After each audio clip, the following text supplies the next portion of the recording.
Hey everybody, this is Larry. This is day 2 of the March Leetcode Day Challenge. Hit the like button, hit the subscribe button, join me in Discord, let me know what you think about today's problem, which is really easy. We'll be doing this all month or whatever. We have about 700 days of Leetcode going on, right? So why not make it more? I don't know. Today's problem is Subsequence, which is easy, or they say. So let's take a look. But join us in Discord if you want to kind of just compare code and stuff like that. Okay, I pressed the wrong button. And okay, there we go. It's back. So given S and T, return if S is subsequence of T or false otherwise. Okay. So basically, the way to do it is probably just with 2 pointers, and these, because it's going to be linear in the size of the input.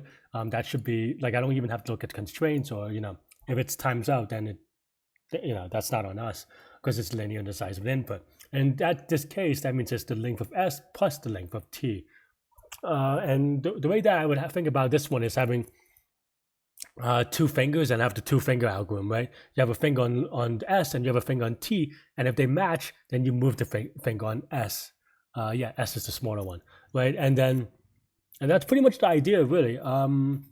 What I do, and then if you're able to get through every character in S, then you're good with T, right? Then it's a subsequence. Otherwise, then no bueno, right? And you can also obviously do this in a more optimized way if you want to think about upsolving it and proving yourself. For example, what if you have multiple S? How to do it in a faster way, other than because if you have say m number of s's, then you don't want to do m times n or something like that, right? So how would you do it faster? Can you do it in parallel? Can you do it so there are a lot of things that you can do there, but yeah, that's basically the idea, I think. Or like the upsolving possibilities, and you can kind of play around with different things because it's just about exploring and getting better, right? Okay, so that said, let's implement this. I think I was going to say, I wonder if there's a Python function for this, because there's a Python function for everything, but we'll just ignore that for now because there's no, that doesn't, that's just Googling or something. But okay, so let's see. Let's see the loves incoming. Yes. Oh, this is literally what I just said. T has it. Yeah. So we did talk about it, and try upsolving that at home. I'm not going to do that, though. I think, to be honest, that is another Leetcode problem, and I've already done it. So this isn't a hey, solve this at home because I don't know the answer situation. At least I hope it doesn't come off that way. If you think that's the case, that's fine, I suppose. But yeah, all right. Let's Yep, that's good enough for me. Let's go. So the current is equal to 0. Let's say n is equal to length of S. And then now for C and T, C being in character. So basically, if S of current is equal to C, then we increment by 1, right?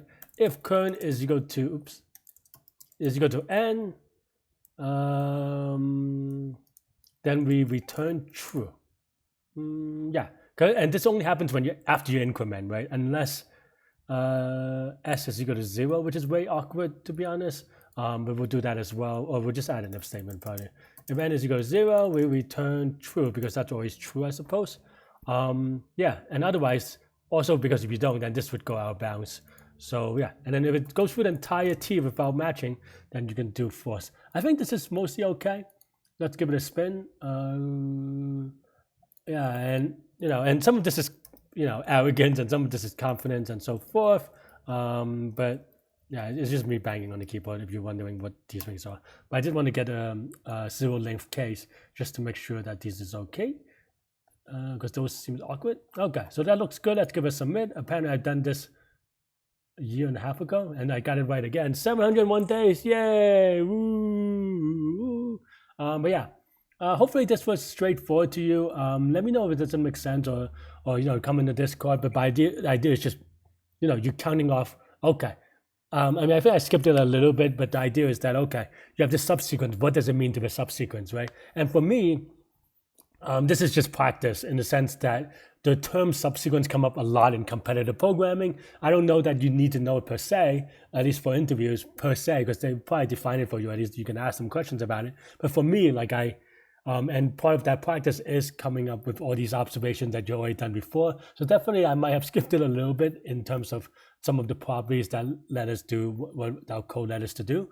But that said, it's these kind of things. What I always say is that the time you spend trying to play around and discover these properties means that that's time you don't spend in the future when you see it again, right? Whether that's on an interview or another practice problem or whatever, So yeah, so that's what I would say. So yeah, that's all I have. Stay good, stay healthy, to good mental health. I'll see you later. And yeah, bye bye.